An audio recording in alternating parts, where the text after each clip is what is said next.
I often wake up before the alarm rings, not because I have anywhere pressing to go or anyone waiting for me, but simply because age does that to you.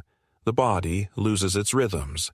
The mind wakes early, and you are left lying in a bed that feels far too wide and far too cold. I lie there staring at the ceiling fan turning in slow circles and listen to the faint ticking of the wall clock in the hallway.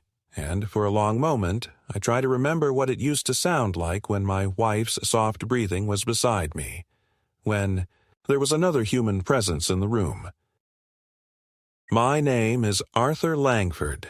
I am 76 years old, and I live alone in a modest single-story home on the edge of Omaha, Nebraska, a place that has been mine for almost 40 years, filled with the residue of another life that sometimes feels as though it belonged to someone else entirely. The curtains are the same ones my wife picked out in the late 90s. The china cabinet still holds plates we only used on Christmas and Easter. The garden tools rust slowly in the shed, and yet without her presence, without the weight of another soul moving through these rooms, the house has shrunk into something hollow, a shell that echoes with footsteps and memories instead of laughter and conversation. I am not a man of extraordinary means, but I was careful and steady. I worked for decades as a postal clerk, never rich but never reckless. And between my pension, Social Security, and the savings my wife and I scraped together over years of disciplined budgeting, I have enough to live out the rest of my life without fear of hunger or eviction. I pay my bills on time. I keep my lawn trimmed. I drive carefully and only in the daylight hours. I take my prescribed blood pressure medication, and in short, I try to live quietly and without disturbing anyone. But it is impossible to live entirely without needing others, and the only close family I have left is my daughter, Claire, who is 45, married to a man named Daniel, and mother to 2 teenage sons whom I see less and less each passing year.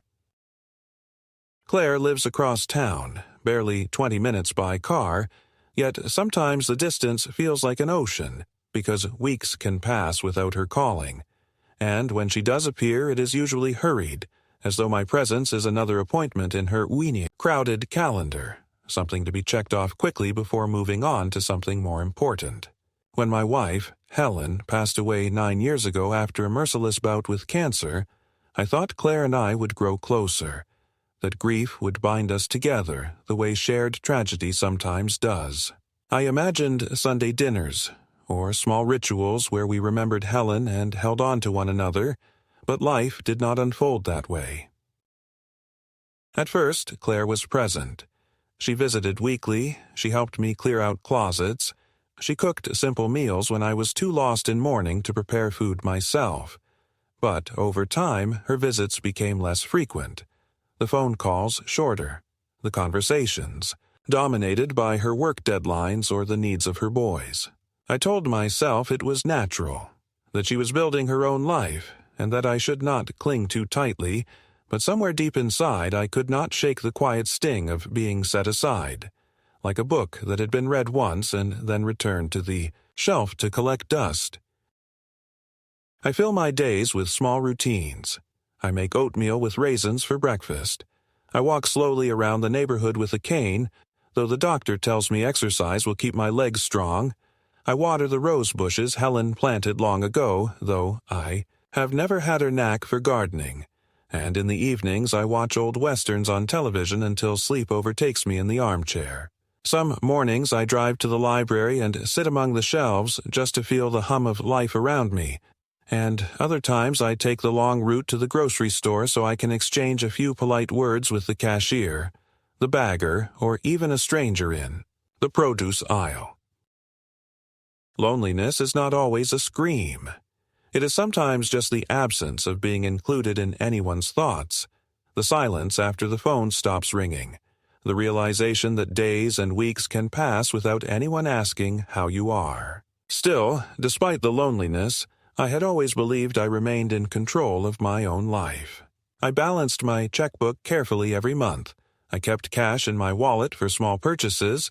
I withdrew money from the bank myself when I needed it. And I was proud that, even at my age, I did not rely on anyone else to manage my affairs. Perhaps that pride was naive. Perhaps it blinded me to what was happening slowly and insidiously in my own family.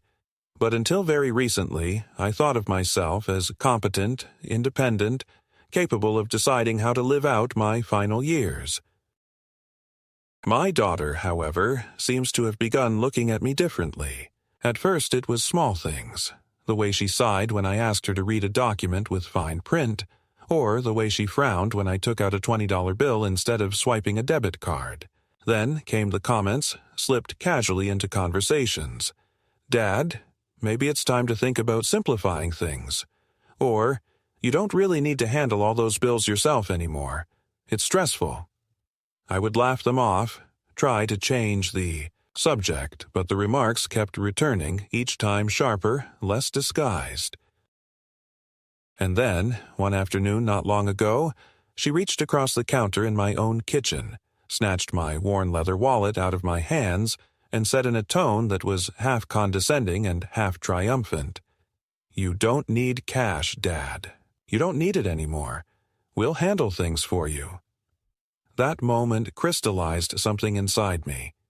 It was not simply the act of taking the wallet, it was the assumption behind it, the quiet rewriting of the roles between us.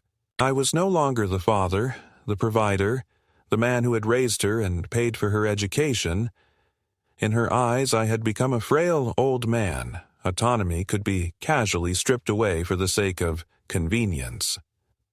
I stood there, stunned, unable to form words, while she slipped the wallet into her purse and smiled as though she had solved a problem rather than committed an insult. That smile haunted me later that night when I lay awake, staring at the ceiling fan again, realizing that I was on the edge of losing something more precious than money, the right to be recognized as a person who still mattered, who still had agency over his own life. What unsettled me most was not only the action itself, but the thought that it was not spontaneous. Claire and Daniel had spoken to me before about modernizing my finances, suggesting joint accounts, automatic payments, credit cards linked to their household, all under the guise of helping me. I had resisted politely, saying I preferred things the old-fashioned way, but their persistence had grown over the past year. Now I could see that the wallet incident was not a momentary impulse. It was a step in a deliberate progression. And in that realization, the quiet rhythms of my daily life, once dull but dependable, suddenly seemed fragile, as though the ground beneath me could be taken away at any time. So this is where I find myself now. A man nearing the end of his life, caught between the desire to trust the only child I have left and the gnawing suspicion that she sees me less as a father and more as an obstacle to wealth she believes already belongs to her. I write these words not to accuse but to remember, to set down the truth as I lived it, because in the confusion of age it is easy for others to twist the story and make you doubt your own memory. I know what I saw, what I felt, and though part of me still aches with love for my daughter, another part, the part that has been bruised by years of neglect and small humiliations, whispers that I must be careful, that what I thought was family may no longer be family in the way that word once meant. And perhaps the saddest thing of all is that even as I set down these thoughts, even as I feel anger and betrayal simmering within me, I still find myself longing for the simplest thing, for Claire to sit beside me, not as an accountant, not as a guardian, not as a claimant to an inheritance, but simply as my daughter, the little girl with pigtails who once held my hand at the county fair and begged me for cotton candy. The incident that set everything into motion did not come with warning drums or lightning strikes. It came on an ordinary Wednesday afternoon when the weather was neither good nor bad, just a flat gray sky that seemed to press down on the rooftops of the neighborhood, and I was sitting at the kitchen table going through the electric bill with a pair of reading glasses perched low on my nose. I remember that the bill itself was unremarkable, the numbers the same as they had been for months, and I was carefully writing out a check in my slow, deliberate hand when I heard the sound of the front door opening without a knock. Only one person in my life still entered the house that way, my daughter, and sure enough, there she was, stepping briskly inside, her coat still dusted with the remnants of an early spring drizzle, her handbag swinging from her arm, her voice all ready, raised as though she were in the middle of a conversation that had started before she even crossed the threshold. "Dad, you're still paying bills like this?" she said, her eyes darting immediately to the checkbook, her mouth tightening with something halfway between a smirk and a sigh. I looked up, trying to greet her warmly, but before I could say anything she was standing over me, one hand on her hip, the other reaching for the pen I was holding. "You don't need to do this anymore," she continued, writing checks, licking stamps, walking to the mailbox. "It's outdated. Daniel and I have been telling you for months. We can handle all of this online. All you need to do is let us take over." I tried to make a joke of it, to keep the mood light, and said something about being one of the last men in Nebraska who still believed in envelopes and postage stamps, but she didn't laugh. Instead, she reached down and slid the checkbook toward herself as though I were a child doodling on the wrong paper, and in that small gesture I felt the peculiar chill that comes when someone close to you ceases to see you as an equal. I asked her to please give it back, that I had always managed the bills myself, but she ignored me and began flipping through the stubs, her eyes scanning the entries. I saw her lips move as she calculated, and then she asked with a sharpness that caught me off guard, "Why did you withdraw $600 in cash last week? What did you spend it on?" It was such a strange question that for a moment I didn't know how to answer. I told her I had taken out the money to pay the man who fixed the gutters, and that I liked keeping a little extra cash in the house just in case. But she shook her head as though I had confirmed some private suspicion. "Dad, you can't keep doing this," she said, "carrying around bills in your wallet, hiding money in drawers. It's not safe. You'll lose it, or forget it, or worse, someone will take advantage of you." The irony of that last phrase did not strike me fully until later. I rose from my chair, partly out of indignation, and partly to reach for the checkbook she still held, and in that moment the confrontation took its decisive turn. She pulled back swiftly, her movements sharp, and then, with the same casual boldness that a parent might use to take a dangerous object from a toddler, she leaned forward, slid her hand into the breast pocket of my shirt, and pulled out my wallet.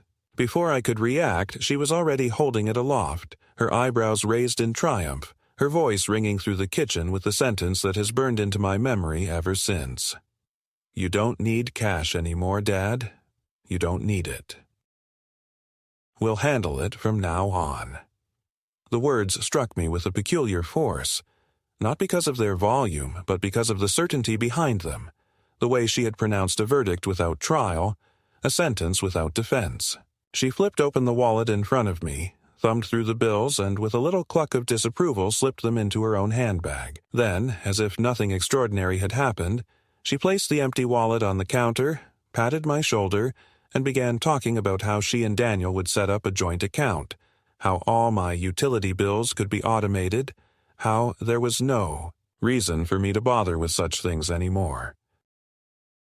I stood frozen, feeling at once humiliated and disoriented, because the room around me was the same kitchen where I had once taught her how to measure flour for cookies, where Helen used to hum while stirring soup on the stove, and yet now it felt foreign, occupied by someone who saw me not as a father but as an old man, whose independence was a problem to be solved. I tried to protest, my voice shaking, saying that I had managed my affairs for decades, that I was not helpless, but she brushed it off with that gentle but infuriating tone people use with children, saying, "Of course, Dad, of course you've done well, but times are changing, and we just want to make sure everything is easy for you." She spoke as though this was a gift, a kindness, a form of protection, but what I heard beneath her words was something colder, a kind of claim being staked. I saw in her eyes not just concern, but calculation, the same expression I had seen years ago when she first asked for money for a down payment on her house, the look of someone who had decided in advance that the answer would be yes. I felt heat rising in my chest, not only from anger but from shame, because I realized I had allowed this pattern to grow, one concession after another, until she felt entitled to reach into my shirt pocket and take what was mine. After a few more sentences about online banking and keeping things safe, she glanced at her watch, said she had to hurry back across town to pick up her sons from practice, and without waiting for my reply, she kissed me quickly on the cheek and headed for the door. I stood there at the table, my check half-written, my wallet empty, the bills still lying unpaid, and I felt a silence settle over the room that was heavier than any I had known since Helen's death. That night I could not sleep. I lay in bed, staring at the ceiling fan again, hearing her words over and over. "You don't need cash anymore." The phrase seemed simple on the surface, but the more I thought about it, the more sinister it became, as though hidden within those words was a declaration that I no longer had the right to decide how to live my own life, that I was already being rehearsed for the role of a dependent, a man waiting quietly while others handled everything for him. It was not only the money she had taken, it was the precedent, the door that had been opened. I turned the events of the day over in my mind until the early hours of the morning, and by the time the first weak light filtered through the curtains, I had made a decision. If I did nothing, if I allowed this to pass unchallenged, then the next step would follow naturally. Joint accounts, signatures, powers of attorney, and soon enough I would find myself reduced to a guest in my own life. I would not let that happen. I might be old, I might be lonely, I might even be slower than I once was, but I was not yet ready to surrender the little dignity I had left. And so, as soon as the bank opened that morning, I put on my best coat, took the bus downtown, and closed the account that bore my name, transferring every last cent into a new one that no one but me would touch. The days that followed my decision to close the account and place every cent under my sole control should have brought me peace, but instead they opened a chapter of tension I had not anticipated, because money, once it becomes the subject of mistrust inside a family, never returns to being only money. It becomes the battlefield upon which respect, loyalty, and even love are measured. For a brief moment after I left the bank that morning with the new account papers in my pocket, I felt a surge of relief, the quiet satisfaction of having acted before it was too late, of proving to myself that I was not the helpless old man my daughter seemed to think I was, but that sense of victory lasted only until the following weekend when Claire appeared unannounced at my door with Daniel in tow, both of them carrying expressions that were meant to look concerned, but which I read. Instantly as rehearsed, coordinated, and underpinned by a single motive. Claire began with the pretense of casualness, setting a casserole dish on my counter and fussing over the kitchen as though she were still a teenager tidying up for approval. But her eyes darted constantly to my desk where the checkbook lay, to the drawer where she knew I once kept small envelopes of cash, and finally to me, measuring my reactions like a doctor waiting to diagnose a patient. Daniel, meanwhile, stood in the doorway with his hands in his pockets, too stiff to be relaxed, his mouth pressed into a line that suggested he was here against his will, or at least impatient to get through whatever confrontation was planned. After a few meaningless pleasantries, Claire finally sat across from me at the table, folded her hands in front of her, and said, "Dad, we need to talk about the way you're handling things because Daniel and I are worried." The word worried might once have stirred gratitude in me, but in that moment it felt like a weapon, a lever being used to pry away my confidence. I asked her calmly what exactly she was worried about, and she launched into a litany of supposed incidents. That I had forgotten to pay the water bill on time last month, that I had been seen by a neighbor wandering in the supermarket looking confused about the aisles, that I had left the back porch light burning all night. Each accusation landed with a thud in my chest because none of them were true. I had paid the water bill early, as I always did. I had, indeed, gone to the supermarket, but with a list, and the only reason I paused was because they had moved the bread to another aisle, and the porch light was automatic, set on a timer I had programmed myself. But as she spoke, she leaned forward, lowering her voice, painting a picture of a man who was slipping, a man losing his grip, and Daniel nodded along at intervals as though to confirm the diagnosis. I tried to answer each point, to explain, but the more I defended myself, the more they looked at me with pitying expressions, as if my insistence only proved my decline. That was when Claire brought out the true purpose of the conversation. She pulled a folder from her handbag, laid it on the table, and slid it toward me with the same firmness she had once used as a child when presenting me with a school permission slip to sign. "Dad," she said, "this is a document that will make everything simpler. It gives us joint authority over your account so we can help with the bills, protect your savings, make sure nothing is forgotten. It's really just a safety net. You don't even have to think about it after this. We'll handle things for you." My hand trembled as I touched the folder. Not from weakness, but from the sudden realization that this was the direction everything had been heading since the day she grabbed my wallet. It was not about convenience. It was not about modernity. It was about access, control, and the slow erosion of my autonomy. I opened the folder with deliberate slowness, scanned the first few lines, and though I am no lawyer, I saw enough to understand. It was a power of attorney, a legal instrument that would place the entirety of my financial life into their hands, allowing them to move money, sell assets, and sign in my name. I closed it and pushed it back across the table. My voice was steady when I said, "No, Claire. I will not sign this. I don't need anyone else to handle my affairs." The air in the room tightened instantly. Claire's face flushed, and she began to protest that I was being stubborn, that I was refusing help out of pride. But Daniel cut in with a sharper edge. "Arthur," he said, deliberately using my first name instead of Dad, "you need to understand that these things are not optional forever. The courts can decide, the doctors can decide, and if it comes to that, you'll wish you had made it easier for yourself and for us." The casual threat in his tone made my stomach turn. My son-in-law, a man for whom I had once co-signed a car loan, was speaking to me as though I were already half gone, as though the only question left was how quickly my rights could be stripped from me. I looked at him for a long moment and then back at Claire, searching her face for some flicker of the daughter I remembered, the girl who used to bring me drawings of tulips and ask if I thought they were good enough for the fridge. But what I saw instead was calculation. Anxiety sharpened into insistence, the determination of someone who had convinced herself that taking control was not only permissible, but righteous. I told them both, as firmly as I could manage, that I had already arranged my finances, that everything was under control, and that the matter was not open for discussion. Claire's lips tightened. Daniel muttered something under his breath, and then, after a long silence, they gathered their things and left. The casserole dish still cooling on the counter like an afterthought. In the quiet that followed, I sat at the table with my heart pounding. I realized that the battle was no longer about whether I needed help, but about whether I had the right to refuse it.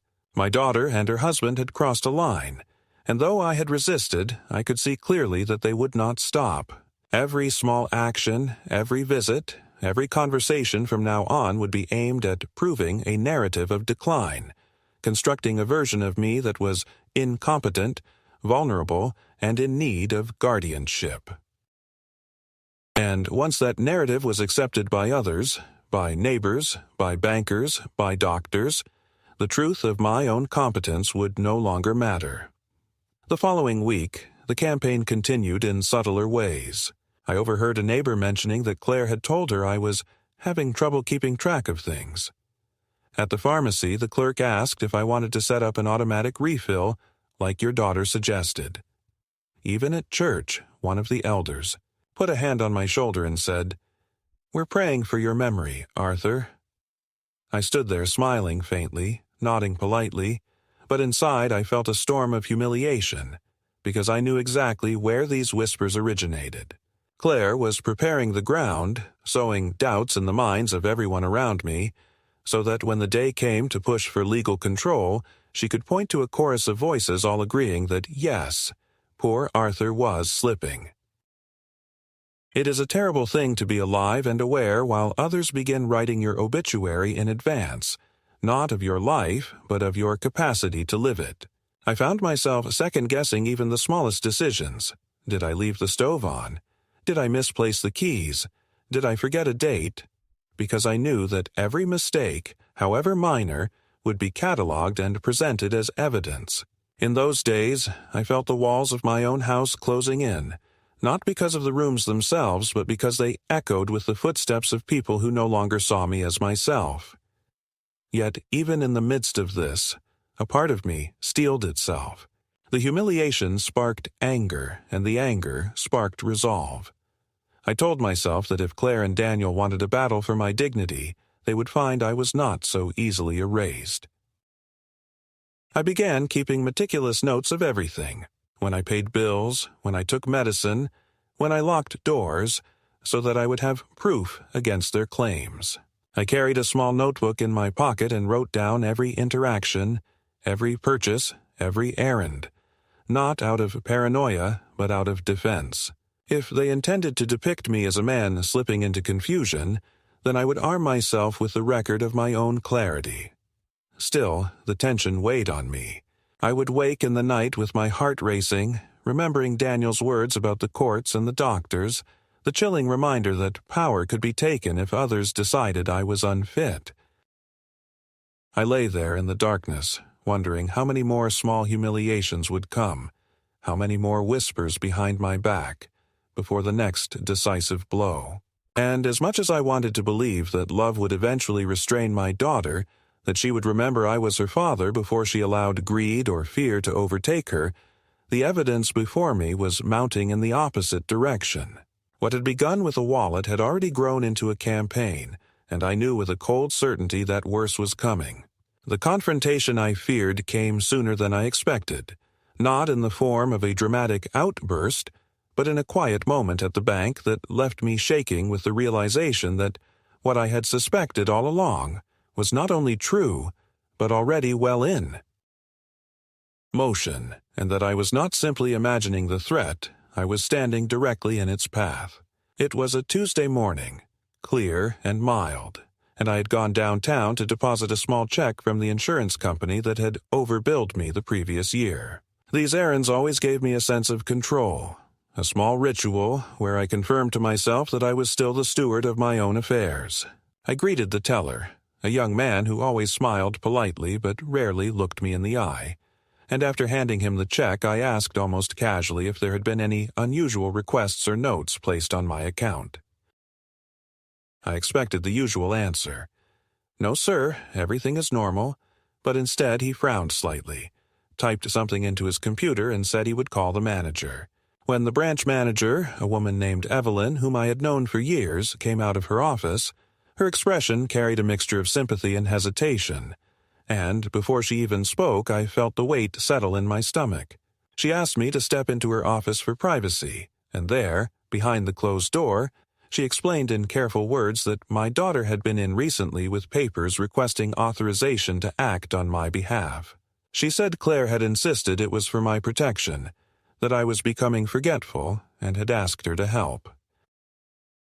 Evelyn said the bank had not processed the request because it lacked my signature, but the fact that the attempt had been made at all was like a blade sliding between my ribs.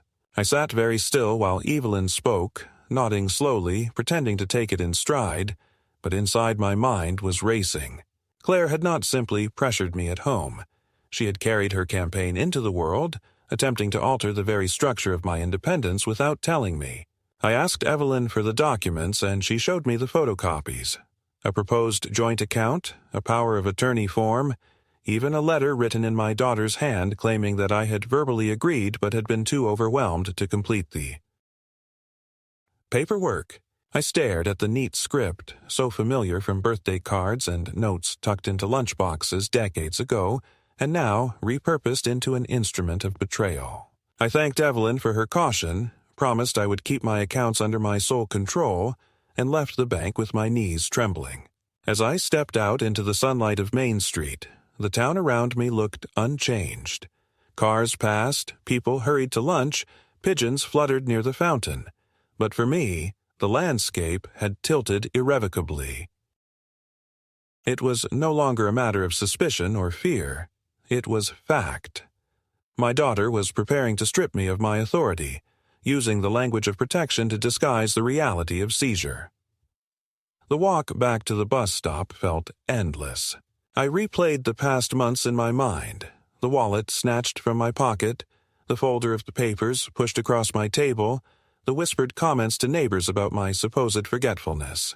Each piece that had seemed like a separate irritation now fell into place as a part of a strategy, and the picture it formed was chillingly clear. If she succeeded, I would become little more than a name on an account, a signature they could forge, a figurehead while others made every decision for me. I would live, but I would no longer belong to myself. That night, the house seemed colder than ever.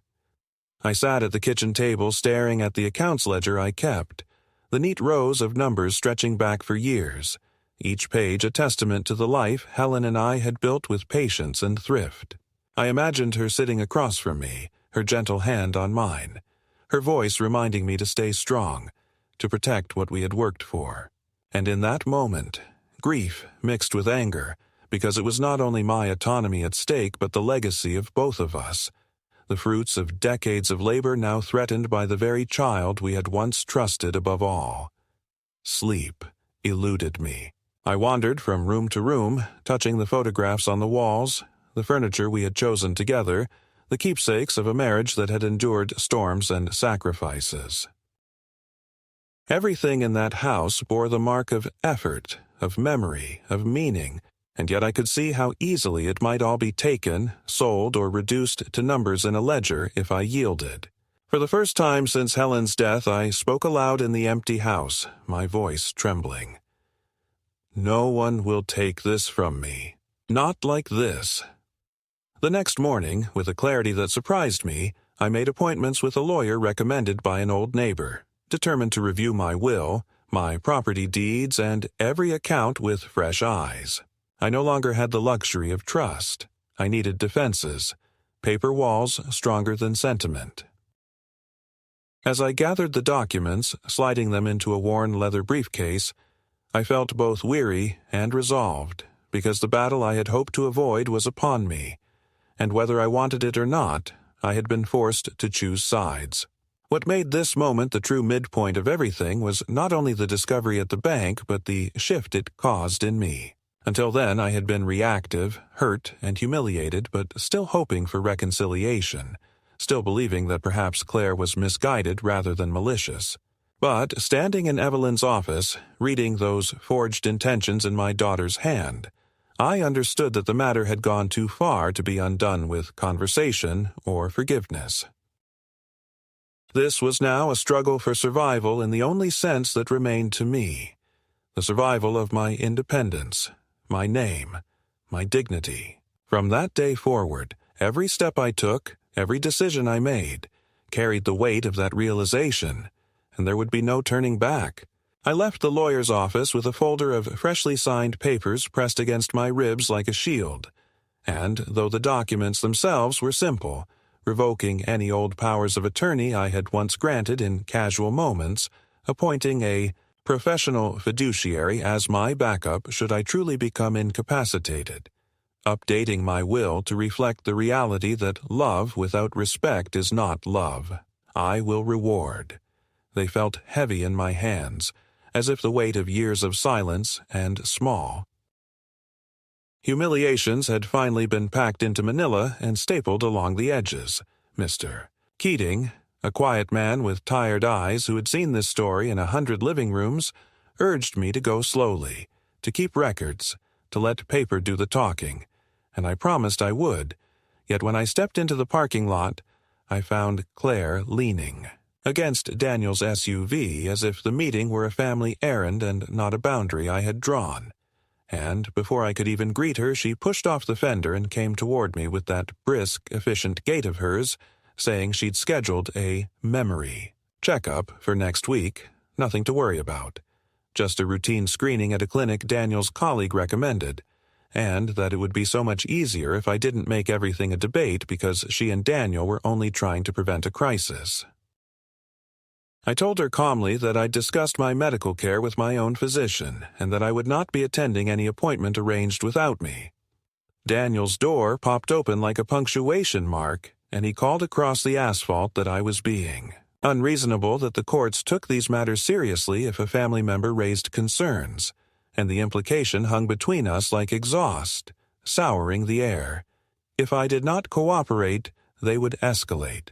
I walked past them, not quickly, nothing about me is quick anymore, but with a steadiness that surprised me, and when I reached the bus stop I sat down and folded my hands atop the folder and felt, for the first time in months, the thin line of anger hardening into resolve, because whatever came next would not be an argument over casseroles and checkbooks, it would be a campaign, and I would not face it muttering apologies. The first blow landed 2 mornings later in the form of a knock that was not a knock at all, but the flat, authoritative rap of knuckles trained to be heard. 2 uniformed officers stood on my porch with a woman in a cardigan who introduced herself as a caseworker from Adult Protective Services, and although their voices were polite and their shoes left no mud on the mat, the sight of them in my doorway sent a cold thread up my spine, because this was not the neighborly world of casseroles.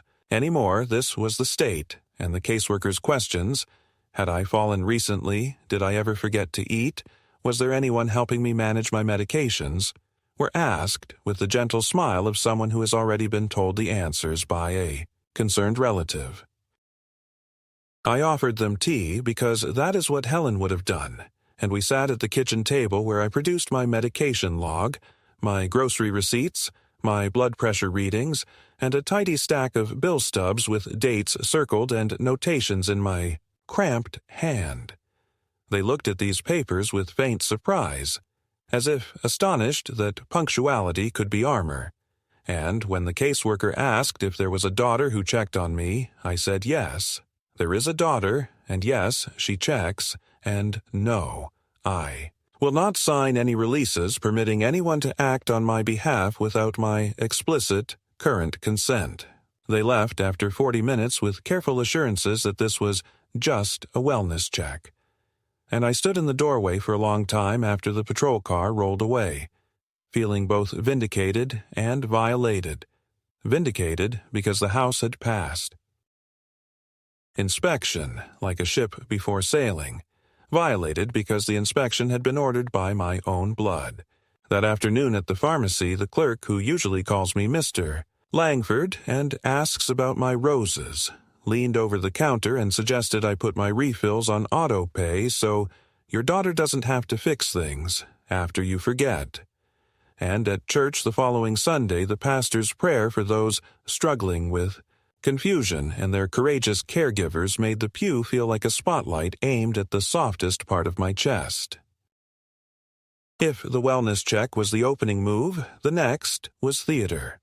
At the supermarket a week later, I stood in line with bread and milk and a package of chicken thighs while rehearsing in my mind the pea soup recipe Helen favored when the weather turned, and when I reached for my wallet I discovered, to my legitimate alarm, that I had left it on the kitchen table, which is the kind of ordinary mistake any person can make but the kind of error that would now be entered into a ledger against me. Before I could speak to the cashier, Claire appeared at my elbow as if conjured by a cue, her voice pitched just loud enough for the manager at the next register to hear, saying, "Dad, you forgot again, sweetie. No worries, I've got you." And she produced a card and paid while patting my forearm the way you might soothe a skittish cat, then turned her head and told the manager in a bright, public tone that it had been a tough month for our family, and that she and Daniel were managing his finances now, at which point the manager, a man who has rung up my groceries for 10 years, looked at me and then looked away the way people do when they've been drafted into someone else's narrative. I went home with the receipt burning in my pocket and wrote in my notebook exactly what had happened and why it mattered. And later that evening the phone rang, and the same manager, suddenly sheepish, explained that my daughter had asked for a copy of the surveillance footage for the doctor, and that while he couldn't hand out footage without a legal request, he wanted me to know she was trying. I thanked him for the call, hung up, and sat in the dim kitchen with the folder from Mr. Keating open to the page that said, in plain type, that pretexts are as dangerous as signatures, because they build a case even when the facts refuse to comply. The next morning I found Daniel in my side yard jiggling the padlock on the gate, claiming he was there to check the water heater, because Claire worried I might flood the house, and when I told him to leave, he waved a paper in my face. An old repair, invoice with his name on it, hardly a warrant. And I called the non-emergency line and asked for an officer, and though the responding patrolman was courteous, he seemed weary of family fights, advising Daniel that he needed my permission to enter the property and advising me to work it out civilly, as if civility were still the currency being offered. I turned then to self-defense the way a cautious man sandbags before the river rises. I requested an immediate neuropsychological evaluation through my own doctor and sat for 3 hours in a quiet office, answering questions and drawing shapes and repeating word lists until my tongue went dry, and when Dr. Layton finished, she looked me in the eye and said that whatever decline the calendar might one day bring, on this day my cognition was solid, and she put it in writing on letterhead that Mr. Keating later notarized and sent to my bank. I placed fraud alerts with all 3 credit bureaus, and within a week a letter arrived notifying me of an attempted new line of credit in a name too close to mine to be coincidence, which the bureau blocked because of the alert, and when I pulled my full report I saw inquiries I did not recognize and addresses associated with me that were not mine, including, shamefully and predictably, Claire and Daniel's residence. I moved my safe deposit box to a different branch across town and told no one. I named Evelyn, the bank manager who had treated me like a person instead of a roomer, as my trusted contact on file rather than any family member. I forwarded my mail to a post office box because I no longer trusted the sanctity of my mailbox at the curb. In those busy, nerve-wracking days of paperwork and printers and phone calls, I also recalibrated the geography of my life. I stopped attending the Bible study where Claire sometimes floated her worried daughter lines. I chose a different grocery store where the manager didn't know my last name, and I told the neighbors, politely, firmly, that if anyone came to them with tales of my confusion, they were to send those tales back to the teller unopened. It felt like building a small, invisible fortress, not against the world, but against the story being told about me, because I had learned at last that the most dangerous theft is the theft of a narrative, the taking of your life and its simple facts, and their replacement with a version easier for others to use. And yet escalation breeds escalation, and so it was that a certified letter arrived on a Thursday bearing the stamp of the county court, informing me that my daughter had petitioned for temporary conservatorship on an emergency basis, claiming that I was at risk of financial harm and that immediate control of my assets by a responsible family member was necessary. The hearing would be in 72 hours. The petition attached affidavits from 2 neighbors I barely knew, one of them the man who walks his dog at dawn and waves from across the street, stating that I seemed confused in recent weeks, affidavits that Mr. Keating later told me were likely solicited by a mixture of concern and pressure. I felt an old familiar tightness in my chest that night and lay awake listening to the house creak as the temperature fell, and somewhere after midnight I rose and went to Helen's chair by the window and watched the slow patrol of the moon across the slats of the blinds and spoke aloud to the empty room the way a man talks to a long-absent friend, telling her that they were trying to turn me into a ghost while I was still breathing. The following day I gathered my logbooks, my receipts, Dr. Layton's evaluation, a letter from my primary physician listing the medications I take and the independence with which I take them, and a note from Evelyn confirming that there had been no suspicious withdrawals and that my accounts were current. I wore my best jacket to the hearing. The one Helen said made me look like the kind of man who could be trusted with a secret, and I sat at the table with Mr. Keating, while Claire and Daniel sat at theirs, and when the judge asked questions I answered in a voice that shook only at the edges, not from confusion, but from the loneliness of having to speak about one's own competence as if it were a crime. The judge denied the emergency petition pending further evaluation, ordered that no changes be made to my accounts without my written consent, and reminded Claire that help cannot be compelled by force of rumor. Her face crumpled then, not with remorse but with offended certainty, and as we left the courtroom Daniel muttered that I had humiliated their family, as if the family were a badge I had tarnished rather than a duty they had abandoned. One might hope the denial would cool the fever, but in truth it only changed its temperature. A week later, my insurance company called to verify a request I had made to change beneficiaries, a request submitted online from an IP address not my own, and when I told the representative that I had made no such request and that my voice, were they to check, would match no recorded authorization, there was a pause followed by the kind of professional sympathy that tells you the fraud department is about to become a new acquaintance. I recorded the incident number in my notebook, added it to the growing binder Mr. Keating now referred to as the record, and then, because I am not a man who believes in revenge but I do believe in consequence, I drove to the modest office of a scholarship foundation that funds vocational training for kids who cannot afford college and sat with a woman who reminds me of Helen's plain-spoken kindness, and I began the paperwork to designate them as the primary beneficiary of my life insurance and a portion of my estate. Not to wound my daughter, but to acknowledge what love looks like when it no longer expects anything in return. That same afternoon I wrote letters to my grandsons, 2 envelopes, 2 different tones. One explaining in simple, unaccusing language that if they ever wondered why their inheritance was smaller than rumors had promised, the answer was that their parents had taught me by deed and not word how little they believed I existed beyond my accounts, and the other inviting them, if they wished, to know me as a person rather than a purse, to come sit by the lake with me one day and talk about anything besides money. I do not know if those letters will ever be opened. I addressed them and placed them in the desk beneath a note to be mailed upon my death, because at my age prudence is not paranoia, it is housekeeping. And still the second escalation had one more turn to make, a petty cruelty engineered to look like compassion.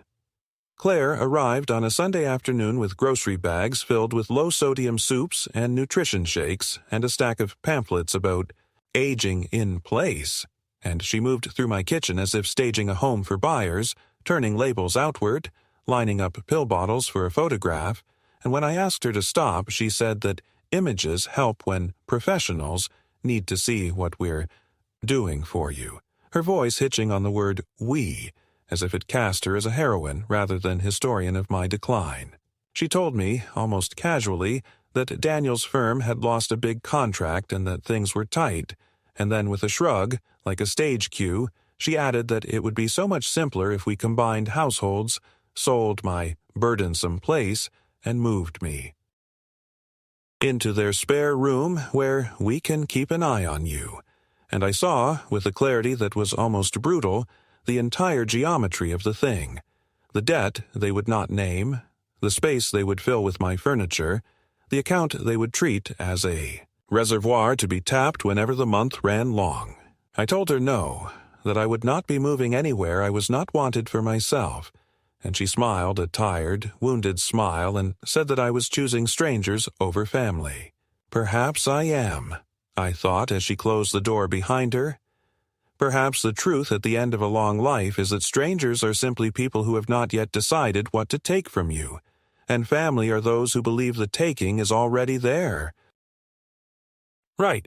That night, before I slept, I arranged the folder and the binder and the notarized letter on the bedside table, not because I planned to read them again, but because I wanted to be able to reach for evidence as easily as others reached for accusations.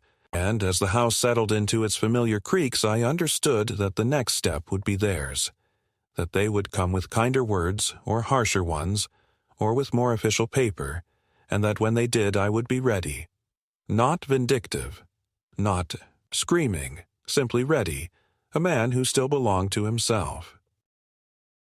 The breaking point came not with shouting, not with a violent quarrel, but with the unbearable silence that fell over my home after the lawyer delivered the final notice to my daughter and her husband. For weeks I had endured their tactics, their staged humiliations, their attempts to plant doubt in the minds of neighbors and officials. But when the court hearing loomed and they realized I had taken legal steps to shield myself, the mask of concern slipped completely, and what remained was the naked fury of people who saw their inheritance slipping through their fingers. It was a Sunday morning when Claire arrived unannounced, pounding at my door with the frantic energy of someone who believes urgency can substitute for love. She stormed into the kitchen, her eyes bloodshot, her voice trembling not with sadness but with rage, demanding to know how I could betray my family by selling the house, by closing the joint account, by cutting her out as though she were a stranger. I listened in silence because for once I understood that her words were not questions but accusations, rehearsed lines in a performance meant to rattle me into shame. When I finally spoke, I told her that betrayal had begun years ago, when she stopped inviting me to see my grandchildren, when she began measuring my worth not by my presence but by the size of the checks I wrote, when she grabbed my wallet and told me I didn't need cash because she and Daniel would handle everything. She froze then, and for a fleeting second I thought I saw the little girl she had once been, confused, embarrassed, caught in a lie. But the expression hardened quickly into the steely mask she wore now, and Daniel stepped forward, his voice sharp and menacing. He said I was making a fool of myself, that if I didn't hand over control willingly, they would return to court with doctors and witnesses. They would build the case again, brick by brick, until no judge could ignore the picture of a frail old man, incapable of managing his affairs. The threat was clear, and yet instead of fear, I felt a strange calm, as if the storm had finally broken and the air was clear enough for me to see the truth. I told them that whatever narrative they spun, I had my records, my evaluations, my testimony, and that no lie, however persistent, could erase the facts. That afternoon, after they left in a storm of slamming doors and shouted insults that spilled into the street, I sat alone at my table, staring at the stack of documents and the new bank statements that bore only my name. I realized that the true climax was not in the courtroom or in the shouting matches, but in the quiet moment of decision, when I understood that I no longer needed their approval, their visits, or even their recognition as family.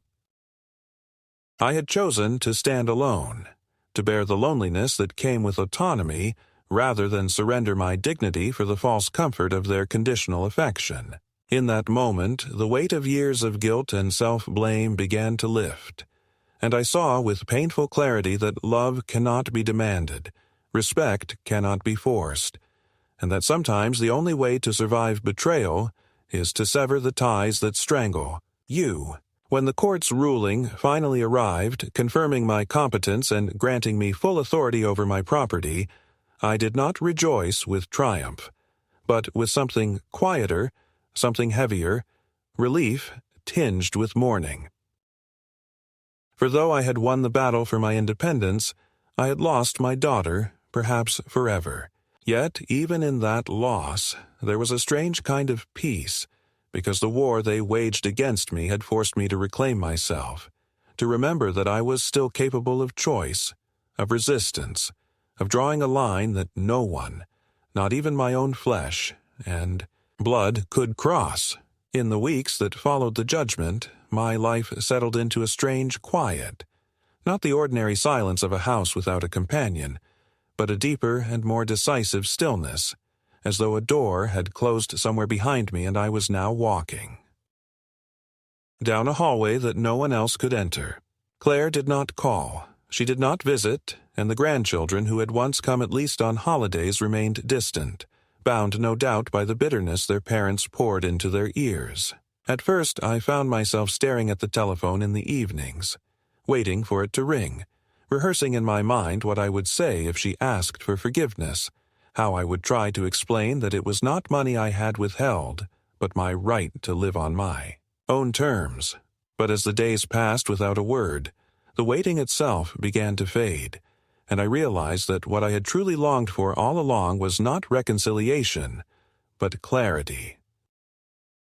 I had it now, sharp and irrevocable, and though it cut deep, it also freed me. I began to rebuild my routines in ways that felt small but significant. I walked each morning to the park with my cane, and when a neighbor greeted me, I no longer braced for the pitying glance that suggested they had been told stories of my decline, because I knew the rumors had withered once the court ruled. I carried my own wallet proudly in my jacket pocket, the bills folded neatly, not because I needed to buy anything extravagant, but because each purchase, each exchange with a cashier, was an affirmation that I remained part of the world on my own terms. I visited the library and spoke with the young woman at the desk who always recommended novels she thought I might enjoy, and for the first time in years I accepted her invitation to join a reading group, not because I craved company, but because I no longer felt ashamed of being seen as I was. Independence, I discovered, is not about defiance alone, but about the quiet dignity of choosing how to spend your days. Still, there were moments when grief pierced me unexpectedly. Sometimes I would pass a playground and see a girl with her father's hand in hers, tugging him toward the swings, and I would remember the summers when Claire was small, her laughter rising above the cicadas, her trust in me absolute. And in those moments my chest would ache with a longing that no judgment, no lawyer, no bank account could erase. But then I would remind myself that the daughter I remembered had grown into someone who chose power over love, and that to keep clinging to the memory was to keep a ghost in chains. I let her go, not with anger, but with the sorrowful acceptance that some relationships die long before the people in them. One evening I took out the new will, the one that left the bulk of my estate to the Vocational Scholarship Fund, and I read it through slowly, not to double-check the legal terms, but to sit with the meaning of what I had done. I imagined the faces of young men and women, children of families like mine once was, who would be able to learn a trade or attend classes because of the money I had protected from those who would have squandered it. In that vision, I felt Helen's presence more strongly than I had in years, as if she were sitting beside me, her hand warm on mine, approving not because the money was secure, but because it was being turned into something that carried forward the values we had lived by: work, dignity, and the refusal to bow to selfishness. The house itself began to feel lighter. I cleaned the kitchen thoroughly, polishing the table where so many arguments had unfolded until the wood shone again. I rearranged the photographs on the wall, keeping some of Claire when she was young because the child she once was had been real and deserving of memory. But I moved them to a quieter corner, no longer the centerpiece of my daily view. Instead, I placed Helen's portrait in the living room where the afternoon light caught it, and when visitors from church or the neighborhood came by, I spoke of her with pride and let the conversation rest on the love that had shaped my life rather than the betrayal that had nearly undone it. Perhaps the most surprising change was the return of sleep. For months I had lain awake, rehearsing arguments, fearing accusations, imagining judges and social workers in my living room, but now, when I lay down at night, my body surrendered more easily to rest. I no longer dreamed of losing things. Instead, I dreamed of open roads, of rivers flowing, of gardens untended but still blooming. It was as if the mind, once released from siege, could wander again into landscapes of possibility. I do not fool myself into thinking the story is finished. I know Claire may one day return, whether out of guilt or necessity or simple calculation, and I cannot say with certainty how I will respond if that moment comes. Perhaps I will listen. Perhaps I will remain silent. Perhaps I will close the door. What I do know is that I will not again hand over my wallet, my accounts, my name, or my dignity, not to her, not to anyone. Those belong to me until the final breath leaves my body, and only then will they pass on, not as spoils of a struggle, but as a gift I choose to give. For now, I live in the quiet rhythm of my own making, and though the house is still empty of voices at night, the silence no longer feels like an accusation. It feels like something earned, a space cleared of false promises, a place where the truth of my life, its struggles, its mistakes, its endurance, can stand unchallenged. And if the world remembers me not as a confused old man, but as someone who refused to surrender, then perhaps that will be enough.